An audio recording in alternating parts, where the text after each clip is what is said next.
Hello friend, আজ explain করব 2008 সালে রিলিজ পাওয়া এক অসাধারণ সিনেমা সিটি অফ অ্যাম্বার।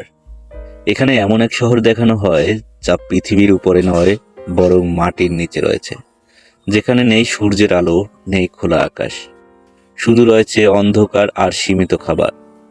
কিন্তু মানুষ কিভাবে বেঁচে থাকে এমন এক পরিবেশ, আর কেনই বা তারা পৃথিবী ছেড়ে মাটির নিচে বসবাস করে, সবই জানবেন আজকের এই মুভিতে। তার আগে বলে রাখি, যারা চ্যানেলটিকে সাবস্ক্রাইব করেননি, সাবস্ক্রাইব করে বেল আইকনটি বাজিয়ে দিন। যারা সাবস্ক্রাইব করেছেন অসংখ্য ধন্যবাদ। কথা না বাড়িয়ে চলুন শুরু করি। গল্পের শুরুতেই দেখানো হয় সূর্যের মতো আরেকটি সূর্য পৃথিবীর কাছে চলে এসেছে, যার ফলে পৃথিবীর সম্পূর্ণ পরিবেশ বদলে যাচ্ছে। বিজ্ঞানীরা বুঝতে পারে যে এখন পৃথিবী আর বসবাসের যোগ্য নয়, তাই তারা মাটির গভীরে এক আলাদা শহর নির্মাণ করে, যাতে মানবজাতিকে বাঁচানো যায়। সব মানুষ সেই মাটির নিচের শহরে চলে যায়, যার নাম দেওয়া হয় সিটি অফ অ্যাম্বার। এই শহরটি এমনভাবে নির্মাণ করা হয় যে এইখানে মানুষ 200 বছর পর্যন্ত বসবাস করতে পারবে, কারণ বিজ্ঞানীদের ধারণা আগামী 200 বছর পর পৃথিবী আবারও বসবাসের উপযোগ্য হয়ে উঠবে। তাই বিজ্ঞানীরা সেখান থেকে বের হওয়ার জন্য একটা ম্যাপ তৈরি করে এবং সেটিকে একটা বিশেষ বাক্সে রেখে দেওয়া হয়। ওই বাক্সে 200 বছরের একটি টাইমার সেট করে দেওয়া হয়, যাতে ভবিষ্যৎ প্রজন্ম যখন বাক্সটি খুলবে তখন তারা বাইরের জগতে যাওয়ার বাস্তবতা খুঁজে পায়। এই বাক্সটি শহরের মেয়রের হাতে তুলে দেওয়া হয়। এক মেয়রের মৃত্যুর আগে সেটি পরবর্তী মেয়রের হাতে তুলে দেওয়া হয়। এভাবে বাক্সটি এক মেয়র হতে অন্য মেয়রের কাছে পৌঁছে যেতে থাকে। কিন্তু হঠাৎ সপ্তম মেয়রের মৃত্যু, আর সেই বাক্স অষ্টম মেয়ের হাতে তুলে দিতে পারে না। আর তাই সময়ের সঙ্গে সঙ্গে মানুষ ওই বাক্স ও ম্যাপের অস্তিত্ব ভুলে যায়। 200 বছর শেষে বাক্স আছে, কিন্তু এইটার ব্যাপারে তেমন কেউ জানতো না। বলে রাখা ভালো, এখানে কিন্তু কোনো ধরনের বিদ্যুৎ সংযোগ নেই, শুধু জেনারেটরের মাধ্যমেই শহরটি চলে। আর এই চিঠির 200 বছর পার হয়ে যাওয়ার কারণে পুরো শহর বদলে যাচ্ছে। যেমন শহরের বিদ্যুৎ জেনারেটর বিগড়ে যেতে শুরু করছে এবং বিভিন্ন পাইপলাইন খারাপ হতে শুরু করছে। এছাড়া আরও অনেক সমস্যা দেখা দিতে শুরু করেছে, কারণ এই শহরটি 200 বছরের জন্য তৈরি করা হয়েছিল। আর যেহেতু 200 বছর পার হয়ে গেছে, তাই বিভিন্ন ধরনের সমস্যা দেখা দিতে শুরু করেছে। এই শহরে একটা নিয়ম আছে যে ছাত্রছাত্রীরা তাদের প্রাথমিক শিক্ষা শেষ করে কি কাজ করবে সেটা স্কুল থেকেই কাজের মাধ্যমে নির্দিষ্ট করে দেওয়া হয়। আর আজকেই সেই দিন। তাই আমরা এই ছেলেটিকে দেখি, যার নাম ডন। সে তার বাবার সঙ্গে কথা বলছে এবং স্কুলে যাওয়ার জন্য প্রস্তুতি নিচ্ছে, কারণ আজকে তাকেও নির্দিষ্ট একটা কাজ বেছে দেওয়া হবে। আর ডনের ছোটবেলা থেকেই স্বপ্ন সে একজন জেনারেটর মেকানিক হবে, তাই সে আজকে অনেকটাই এক্সাইটেড। এদিকে আমরা ডনের বন্ধু লেনাকে দেখি, তাকেও আজকে একটি নির্দিষ্ট কাজ বেছে দেওয়া হবে, আর তার স্বপ্ন সে একজন মেসেঞ্জার হবে। সবাই চলে আসলে তাদেরকে কাগজের মাধ্যমে কাজ বেছে দেওয়া হচ্ছিল। সবার মতো লেনাও একটি কাগজ উঠায়, আর সে তার কাজ পায় একটি পাইপলাইন কর্মী, যেটা সে একেবারেই পছন্দ করে না, কারণ সে তো একজন মেসেঞ্জার হতে চায়। তারপরে ডন একটা কাগজ উঠায়, আর সে একজন মেসেঞ্জারের কাজ পায়।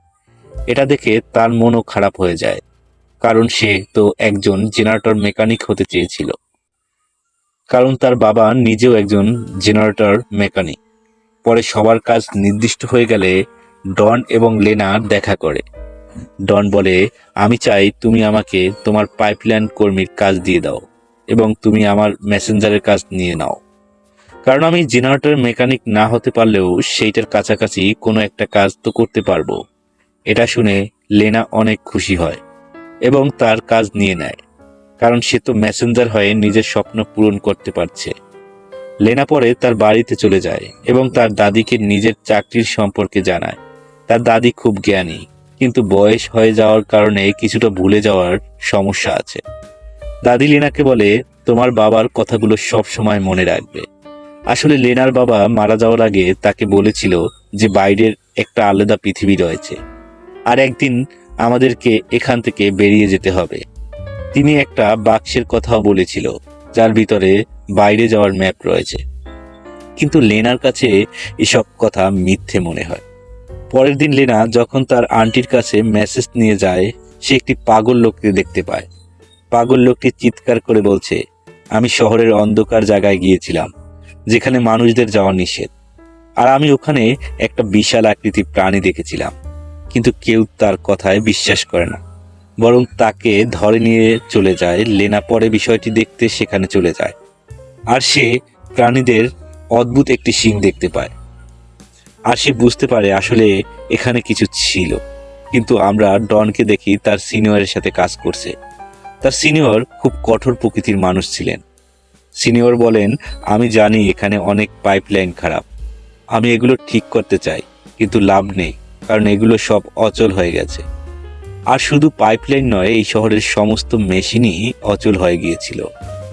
যেমন আমাদের জেনারেটর এতটাই অচল হয়ে গেছে যে কিছুক্ষণ পর পরই লোডশেডিং হয়, আর এগুলো আমরা চাইলেও ঠিক করতে পারবো না, কারণ আমাদের কাছে এগুলো ঠিক করার মতো পর্যাপ্ত পরিমাণ জিনিসও নেই। তাই আমি আশা ছেড়ে দিয়েছি, কারণ খুব শীঘ্রই আমাদের এই শহর ধ্বংস হতে চলেছে। সিনিয়রের এই কথা শুনে ডন বলে, না, এই শহর এত সহজে ধ্বংস হতে পারে না। এই বলে চিন্তা করে সে নিজেই পাইপলাইনগুলো ঠিক করতে যাবে। তাই সিনিয়র ঘুমিয়ে পড়লে ডন তার পকেট থেকে পাইপলাইনের ম্যাপ চুরি করে নেয় এবং ভিতরে এগিয়ে সবকিছু দেখতে থাকে। ডন এগোতে এগোতে একটি রুমের দরজার কাছে চলে আসে, যার নাম্বার ছিল 351, কিন্তু ম্যাপে এই রুমের সম্পর্কে কোনো তথ্য নেই, কারণ এইটাই সেই অন্ধকার জায়গা যেখানে মানুষদের প্রবেশ নিষিদ্ধ। ডন সেই দরজা খোলার চেষ্টা করে, কিন্তু খুলে না। তাই সে আরো ভিতরে চলে যায় এবং একটি স্টোর রুম দেখতে যায় যেখানে খাবার জমিয়ে রাখা আছে। ঠিক তখনই একজন গার্ড চলে আসে এবং ডনকে বাইরে বের করে দেয়, আর সঙ্গে সঙ্গে লোডশেডিংয়ে পুরো শহর অন্ধকার হয়ে যায়। তবে কিছুক্ষণ পরে আবারও আলো চলে আসে। পরে ডন এবং লেনা দেখা করে, আর লেনা তাকে সেই ইংটিশ দেয় আর বলে তার বাবার কাছে গিয়ে এই শিংটার সম্পর্কে জিজ্ঞেস করতে, যে এই শিংটা আসল নাকি নকল। ডন তার বাবার কাছে যায়, আর তার বাবা বই দেখে বলে যে এরকম শিং হয়ে থাকে, কিন্তু এই শহরে এত বড় কোনো প্রাণী নেই যার শিং এমন বিশাল। তবে তার বাবা বেশি কিছু বলে না, কারণ তিনি চান না ডন পৃথিবীর এইসব জিনিস নিয়ে এক্সপ্লোর করুক।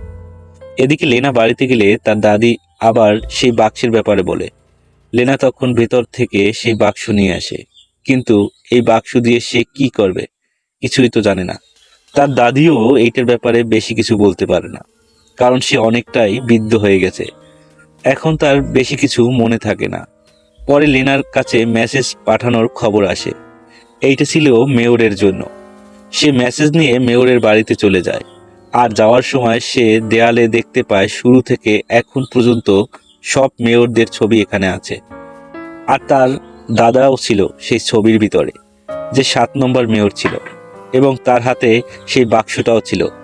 লেনা তখন বাক্সটা দেখে একটু অবাক হয় আর চলে যায় মেয়রের কাছে। লেনা সেখান গেলে মেয়র তার কাছ থেকে কিছু লুকায়। সে বিষয়টি বুঝতে পারে, কিন্তু কিছুই বলে না। আর সে মেসেজ দিয়ে সরাসরি চলে যায় তার বাড়িতে, এবং বাড়িতে এসে বাক্সটি খুললে সেখান থেকে কিছু কাগজের টুকরো বেরিয়ে আসে। পরে সে কাগজের টুকরো জোড়া দিলে বুঝতে পারে যে এটা একটা ম্যাপ, আর এখানে এই শহর থেকে পৃথিবীতে যাওয়ার বিবরণ রয়েছে। লেনা সেটার ভিতরে আরো একটা কাচের টুকরো পায়, আর সে চলে যায় ডনের কাছে সমস্ত বিষয়টা তাকে খুলে বলতে। সে বলে, চলো আমরা দুজনে এই ম্যাপের জায়গাটা খুঁজে বের করি। পরে তারা দুজনই সেই ম্যাপের দেখানো রাস্তা অনুযায়ী যেতে শুরু করে। যেতে যেতে তারা আবারও সেই 351 নাম্বার গেটে চলে আসে, যেখানে কিনা ডন আরো একবার এসেছিল। তারা তখন বুঝতে পারে নিশ্চয়ই এখানে কিছু আছে, তাই তারা সেই গেট খুলতে চায়। কিন্তু ঠিক তখনই দূর থেকে একটি অদ্ভুত প্রাণীকে তারা দেখতে পায়, যে কিনা 2 জন কর্মচারীকে ধাওয়া করছিল। তারা তখন বিষয়টি বোঝার জন্য সামনে এগিয়ে যায়, আর গিয়ে দেখে এটি মস্ত বড় এক মনস্টার, যার শিং লেনা পেয়েছিল। তারা সেই মনস্টার থেকে বাঁচার জন্য পালাতে শুরু করে, এবং লেনা কোনোভাবে উপরে গিয়ে লুকিয়ে পড়ে, কিন্তু সেখানেও সেই মনস্টার চলে আসে। তবে ডন সেখানে এসে মনস্টারকে আঘাত করে লেনাকে নিয়ে সেখান থেকে চলে যায়, এবং তারা বিশ্রাম নেওয়ার সময় লেনা দেখে যে ডন যে হেলমেট পরে আছে সেটা তার বাবার, কারণ হেলমেট তার বাবার নাম লেখা আছে। এরপর সে তার আন্টির কাছে যায় এবং তার বাবার ব্যাপারে জিজ্ঞেস করে। আন্টি তখন বলে, এতদিন আমি তোমাকে সব কথা বলিনি, তবে এখন পুরো সত্য কথা খুলে বলছি। তোমার বাবা এই শহরটা ছাড়াও বাইরের জগতে আরেকটা পৃথিবী আছে সেটা জানতে পেরেছিল এবং সেই পৃথিবী খোঁজার জন্য অনেক চেষ্টা করেছিল, কিন্তু পৃথিবী খুঁজতে গিয়ে সে মৃত্যুবরণ করে। তবে সে আর পৃথিবী আর খুঁজে বের করতে পারেনি। এই কথা শুনে লেনা অনেকটাই আপসেট হয়। এদিকে আবার মেয়র শহরের সব মানুষদের বলে, আমাদের কাছে খাবার খুবই কম আছে এবং দামি খাবার শেষ হয়ে গেছে। সবাই কম খেয়ে আমাদেরকে খাবার বাঁচিয়ে রাখতে হবে, যাতে ভবিষ্যৎ আমাদের খাবার কম না পড়ে যায়। মেয়রের এই কথায় সবাই সম্মতি দেয়। এখানে লেনা যাওয়ার সময় একটি মেয়েকে দেখতে পায় যার হাতে অনেক ভালো এবং দামি দামি খাবার রয়েছে। লেনা এটা দেখে অনেকটাই অবাক হয়, কারণ মেয়র তো বলেছিল এইসব খাবার শেষ হয়ে গিয়েছে। তাহলে এগুলো কোথা থেকে আসলো? লেনা পরে মেয়েটিকে এই ব্যাপারে জিজ্ঞেস করলে সে কিছুই বলে না। আর তখনই একজন ল্যাংড়া মানুষ সামনে একটি রুম থেকে বেরিয়ে আসতে দেখে সে 351 নাম্বার গেটে চলে আসে এবং গেট খুলে ভিতরে যায়। আর দেখতে পায় সেখানে অনেক খাবার রয়েছে, যেটা শহরের মেয়রের নিজের জন্য লুকিয়ে রেখেছিল, যাতে তার নিজের কখনো খাবারের অভাব না হয়। এটা দেখে তারা দুজনেই অনেক কষ্ট পায়। আর তারা লেনার বাড়িতে ফিরে আসে, যেখানে তারা লেনার বাবার পুরনো রেকর্ডিং শুনে। আর সেখানে ডন তার বাবার কণ্ঠ শুনতে পায়। আর সে বুঝতে পারে যে তার বাবাও লেনার বাবার সাথে পৃথিবী খুঁজে বের করার মিশনে ছিল। ডন তার বাবার কাছে যায় এবং বলে, আমি জানি তুমি লেনার বাবার সাথে ওই মিশনে ছিলে। তুমি আমাদেরকে এখান থেকে বের করে নিয়ে যেতে চেয়েছিলে। আমাদের সেই খোঁজ আবার শুরু করা উচিত। কিন্তু তার বাবা বলে, আমি চাই না সেই খোঁজ আবার শুরু করা হয়, কারণ ওই খোঁজেই লেনার বাবার মৃত্যু হয়েছিল। এরপর লেনাকে দেখানো হয় যে সে মেয়রের অফিসে যায়, মেয়রের আসল রূপ সবার সামনে আনার জন্য, যেন সবাই জানতে পারে মেয়র খাবার লুকিয়ে রেখেছে। কিন্তু মেয়রের লোকজনও মেয়রের সাথে ছিল, এই কারণে তারা তাকে ধরে মেয়রের হাতে তুলে দেয়। আর সেখানে লেনা দেখে যে মেয়রের কাছে সেই কাচের একটি টুকরা আছে, যেটা লেনা সেই বাক্সতে পেয়েছিল। তবে এইটা আর একটা। তখনই হঠাৎ করে লাইট চলে যায় আর সুযোগ নিয়ে লেনা মেয়রের কাচের টুকরো চুরি করে নিয়ে সেখান থেকে পালিয়ে যায়। আর তাই লেনাকে মেয়র ধরতে সারা শহরে পোস্টার লাগিয়ে দেয়। আর তারা চলে যায় তার আন্টির বাড়িতে এবং সেখানে গিয়ে প্রচুর ভাঙচুর করতে থাকে। কিন্তু আন্টি বলে, এখানে ভাঙচুর করে লাভ নেই, কারণ লেনা এখানে আসেনি। কিন্তু ডন এবং লেনা মেয়রের চোখ ফাঁকি দিয়ে সেখানেই লুকিয়েছিল। মেয়র যখন সেখান থেকে চলে যায়, তারা দুজন লেনার বাবার একটি গাড়ি খুঁজে পায় আর সেই গাড়ি নিয়ে তারা দুজনে মিলে সেখান থেকে বেরিয়ে পড়ে। কিন্তু এদিকে মেয়র তাদের দুজনকে অপরাধী ঘোষণা করে দেয় আর বলে যে তাদেরকে ধরে এনে দিতে পারবে তাকে খুবই ভালো পুরস্কার দেওয়া হবে। এরপর তারা সেই দুটো কাচের টুকরো একসঙ্গে মিলিয়ে দেয় আর সেই দুইটা চিহ্ন মিলিয়ে একটা সম্পূর্ণ চিহ্ন তৈরি করে নেয়, যেটার চিহ্ন জেনারেটর রুমের দরজার উপরেও আছে। তাদের মনে হয় এটা দরজা খোলার চাবি হতে পারে। দুজন জেনারেটর রুমে চলে আসে এবং সেই চাবির হোল খুঁজতে থাকে, কিন্তু তারা সেটা খুঁজে পাচ্ছিল না। তাই তারা ম্যাপের পরবর্তী নির্দেশনা দেখে, যা থেকে তারা জানতে পারে যে একটা আলমারি সরাতে হবে। যখন তারা আলমারিটা সরায়, তখন ভিতর থেকে একটা রাস্তা বের হয়, যেখানে আরো অনেক আলমারি ছিল। এরপর পরবর্তী নির্দেশনা দেখে এবং একটা চাবি দুজনে মিলে ঘুরিয়ে দেয়, আর তখনই একটা সিক্রেট চেম্বার খুলে যায়, যেটার ভিতরে আলমারিটা চলে যায়। এরপর তারা সিক্রেট চেম্বারের ভিতরে প্রবেশ করে আর দেখে তাদের সামনে একটা নদী আছে। আর এখন তারা বুঝতে পারে যেটা তারা আলমারি ভাবছিল সেটা আসলে আলমারি নয়, বরং একটা ছোট্ট নৌকা, যেটা এখান থেকে বের হওয়ার জন্য বানানো হয়েছিল। এখন সেই নৌকা পানি দিয়ে সামনে যায়, কিন্তু সেটা সামনে গিয়ে একটা মেশিনে বাড়ি খেয়ে ভেঙে গুঁড়ো গুঁড়ো হয়ে যায়, কারণ পানির লেভেল অনেকটাই নিচে ছিল। যদি এই নৌকাকে এখান থেকে বের করতে হয়, তাহলে পানির স্তর আরও বাড়াতে হবে। এরপর তারা আবারও পরবর্তী নির্দেশনা দেখে, যেখানে কন্ট্রোল রুম সম্পর্কে লেখা আছে। তারা নিজেরা চাবিটা তৈরি করেছিল, সেটি গেটের পাশে একটি জায়গায় দিয়ে দেয় এবং গেট খুলে কন্ট্রোল রুমে চলে যায়। তারপর এইখানে সে চাবিটা আবারও ব্যবহার করে এবং কন্ট্রোল রুমে আলো চলে আসে। এরপর তারা ৪র্থ নম্বর নির্দেশনা দেখে একটি বাটন অন করে দেয়। তার বাইরে সেই মেশিন যেটার সামনে নৌকা ভেঙে গুঁড়ো গুঁড়ো হয়ে যাচ্ছিল সেটা ঘোরা শুরু করেছে, যার ফলে পানির স্তর খুব দ্রুত বাড়তে শুরু করে। সঙ্গে সঙ্গে তারা যেই বাটন অন করেছিল সেটার কারণে পুরো শহরের বিদ্যুতের ক্ষমতা অনেক বেড়ে যায়, যার ফলে বাতিগুলো ফাটতে শুরু করে এবং মূর্তি ফেটে পানি আসতে শুরু করে দেয়। মেয়রের মনে হয় পুরো শহরটাই এখন ডুবে যাবে। এই জন্য সে তার রুমে চলে যায়, যেখানে সে খাবার লুকিয়ে রাখত, কারণ সে জানে এই রুম পুরোপুরি সুরক্ষিত। যতই পুরো শহর পানিতে তলিয়ে যাক না কেন, সেই রুমে পানি আসতে পারবে না। কিন্তু তখনই সেই অদ্ভুত মনুষ্যটি সেখানে এসে মেয়রের উপর আক্রমণ করে দেয়। এদিকে তারা বের হওয়ার রাস্তা পেয়ে খুশি হয়, কিন্তু হঠাৎ কোনো কিছুর আঘাতে মেশিনটা ঘোরা থেমে যায়। আর যদি এটা না ঘুরে তাহলে পানির স্তর বাড়বে না, তারা এখান থেকে বের হতে পারবে না। তখনই সেখানে সিনিয়র চলে আসে এবং কোনোভাবে সেই সমস্যাটি ঠিক করে দেয়। কিন্তু যদি সে চায় যে মেশিনটি ঘুরবে তাহলে তাকে সেখানে একটি লিভার টিপে বসে থাকতে হবে। তাই সিনিয়র তাদেরকে বলে, তোমরা এখান থেকে বেরিয়ে যাও। কিন্তু তারা এমন অবস্থায় তাকে ফেলে রেখে যেতে চেয়েছিল না, কিন্তু তাদের কাছে কোনো উপায় ছিল না। লেনা, তার বোন, ডন, এই 3জন একটি নৌকাতে বসে পড়ে। পানির স্তর যখন উপরে উঠে যায় তখন তারা 3জনই সেই জায়গা থেকে নৌকা করে বেরিয়ে যায়। তারা সেখান থেকে বেরিয়ে যায়, একটি টানেল নিয়ে যেতে থাকে এবং যেতে যেতে ফাইনালি তারা পৃথিবীতে চলে আসে।